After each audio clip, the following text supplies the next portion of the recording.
Kotler pada tahun 1997 mengatakan bahwa pemasaran adalah suatu proses sosial dan material di mana individu dan kelompok mendapat apa yang mereka butuhkan dan inginkan dengan menciptakan, menawarkan, dan mempertukarkan produk yang bernilai di dalam pasar. Tugas, fungsi, dan orientasi pemasaran. Secara teoritis, pemasaran mempunyai 8 fungsi yang dapat diuraikan sebagai berikut. Yang pertama ada fungsi perdagangan atau merchandising. Perencanaan yang berkenaan dengan pemasaran produk, barang atau jasa yang tepat, dalam jumlah yang tepat, harga yang selaras, termasuk di dalamnya faktor-faktor lain seperti bentuk, ukuran, kemasan, dan sebagainya.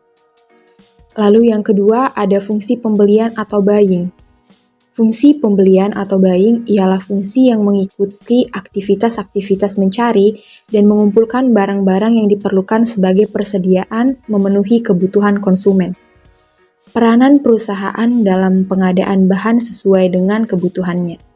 Fungsi penjualan atau selling meyakinkan orang untuk membeli suatu produk, barang, atau jasa yang mempunyai arti komersial baginya. Lalu yang ketiga ada fungsi transportasi atau transportation. Fungsi transportasi berperan dalam memperlancar perpindahan produk dari lokasi produksi sampai ke lokasi konsumen akhir. Perencanaan, seleksi dan pengarahan semua alat pengangkutan untuk memudahkan produk, barang atau jasa dalam proses pemasaran. Fungsi pergudangan atau storage. Menyimpan barang selama waktu produk tersebut dihasilkan dan dijual baik bahan mentah, setengah jadi, maupun barang jadi. Tujuannya untuk menggunakan seoptimal mungkin untuk menyimpan produk dengan biaya tertentu. Fungsi standarisasi atau standardization, yaitu penetapan batas-batas elementer berupa perincian-perincian yang harus dipenuhi oleh produk. Di dalamnya ada grading, yakni memilih kesatuan dari suatu produk yang dimasukkan ke dalam kelas-kelas dan derajat-derajat yang sudah ditetapkan dengan standarisasi. Fungsi keuangan atau financing, yaitu suatu usaha untuk mencari dan mengurus modal dan kredit yang langsung bersangkutan dengan transaksi dalam mengalirkan produk atau barang dan jasa dari produsen ke konsumen, ataupun memaksimalkan atau memberikan nilai tambahan terhadap aset-aset yang dimiliki perusahaan.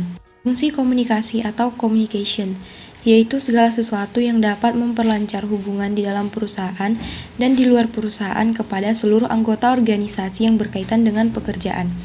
Fungsi resiko atau risk, yaitu fungsi untuk menangani atau menghadapi resiko kerugian karena kerusakan, kehilangan, atau anjloknya harga di pasaran yang dapat mengganggu pencapaian sasaran organisasi. Kemudian selanjutnya yaitu mengenai strategi pemasaran. Apa sih strategi pemasaran itu? Nah, strategi pemasaran adalah serangkaian tujuan dan sasaran, kebijakan serta aturan yang memberi arah kepada usaha-usaha pemasaran dari waktu ke waktu pada masing-masing tingkatan serta lokasinya.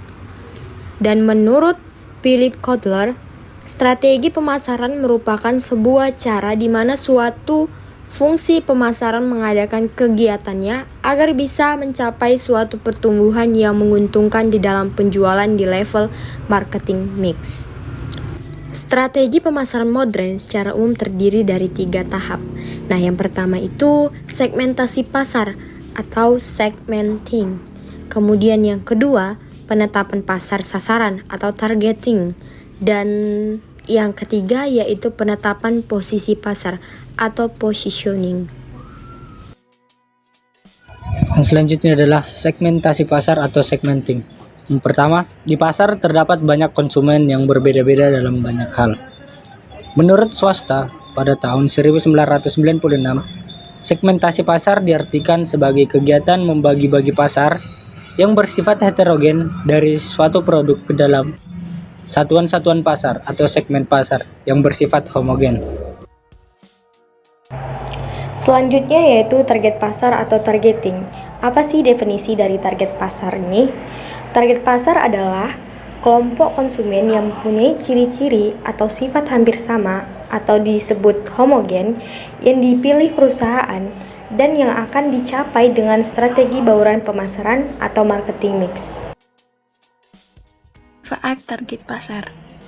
Dengan menerapkan target pasar, perusahaan bisa mengembangkan posisi produk dan strategi marketing untuk setiap target pasar yang bersangkutan. Yang pertama, mengembangkan posisi produk dan strategi bauran pemasaran. Yang kedua, memudahkan penyesuaian produk yang dipasarkan dan strategi bauran pemasaran yang dijalankan, atau harga yang tepat, saluran distribusi efektif, promosi yang tepat dengan target pasar. Yang ketiga, membidik peluang pasar lebih luas. Hal ini penting saat memasarkan produk baru. Keempat, memanfaatkan sumber daya perusahaan yang terbatas seefisien dan seefektif mungkin. Kelima, mengantisipasi persaingan. Dan yang keenam, dengan melakukan identifikasi bagian pasar yang bisa dilayani secara efektif, perusahaan dapat berada dalam posisi yang lebih baik. Posisi pasar, positioning. Positioning adalah tindakan merancang penawaran dan citra perusahaan sehingga menempati suatu posisi kompetitif yang berarti dan berada dalam benak pelanggan sasarannya.